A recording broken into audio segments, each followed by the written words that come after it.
Bismillahirrahmanirrahim. Assalamualaikum warahmatullahi wabarakatuh.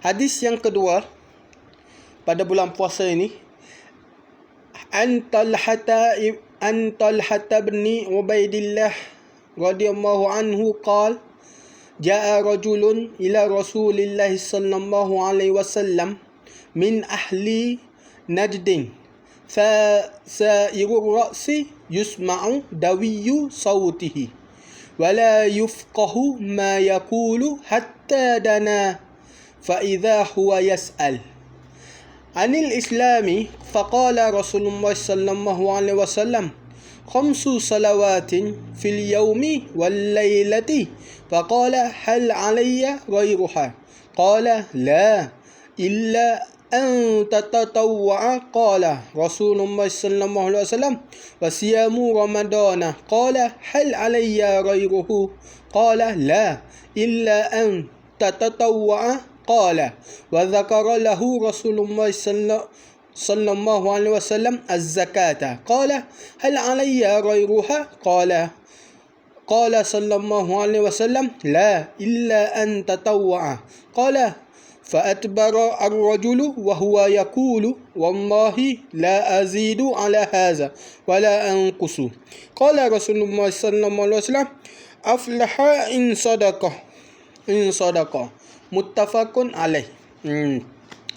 Artinya daripada Talha bin Ubaidillah radhiyallahu anhu bahawa seorang lelaki datang kepada Rasulullah sallallahu alaihi wasallam dari penduduk Najd dalam keadaan kepala berdebu. Suaranya terdengar tapi tak difahami apa yang diucapkan. Apa ia ucapkan hingga ia mendekat dan ternyata bertanya tentang Islam. Maka Rasulullah sallallahu alaihi wasallam bersabda, solat 5 waktu dalam sehari semalam. Kemudian ia bertanya, apakah ada lagi selain itu? Rasulullah sallallahu alaihi wasallam menjawab, tidak, kecuali jika engkau suka mengerjakan solat sunnah. Kemudian Rasulullah sallallahu alaihi wasallam bersabda, dan puasa Ramadan. Orang tersebut bertanya lagi, adakah selain itu? Nabi sallallahu alaihi wasallam menjawab, tidak, kecuali engkau mahu berpuasa sunnah. Kemudian Rasulullah sallallahu alaihi wasallam menyebutkan zakat untuknya. Orang itu bertanya lagi, adakah selain itu? Rasulullah sallallahu alaihi wasallam menjawab, tidak, kecuali engkau mahu bersedekah. Kemudian orang itu pergi sambil berkata, demi Allah Subhanahu wa taala, aku tidak akan menambahnya atau menguranginya.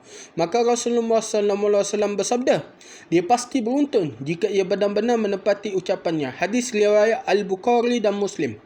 Uraian ringkas, hadis ini menunjukkan bahawa puasa Ramadan ialah salah satu kewajipan dalam Islam dan merupakan salah satu rukunnya. Namun dalam hadis ini tidak semua rukun dijelaskan kerana orang tersebut bertanya tentang syariat Islam yang fi'liyah, yakni bersifat perbuatan. Itulah sebabnya Rasulullah sallallahu alaihi wasallam tidak menyebutkan syahadah. Lalu mengapa haji juga tidak disebutkan? Ada 2 kemungkinan, iaitu pertama, pada saat itu haji belum disyariatkan. Kedua, hadis ini diringkas oleh perawi dan kemungkinan inilah yang dikuatkan oleh Al-Hafiz Ibn Hajar kerana ada hadis-hadis lain yang diriwayatkan oleh Imam Al-Bukhari pada bab siam yang menyebutkan amal lainnya. Mengenai ucapan orang tersebut, demi Allah Subhanahu wa taala, aku tidak akan menambahnya atau menguranginya. Ada beberapa tafsiran para ulama.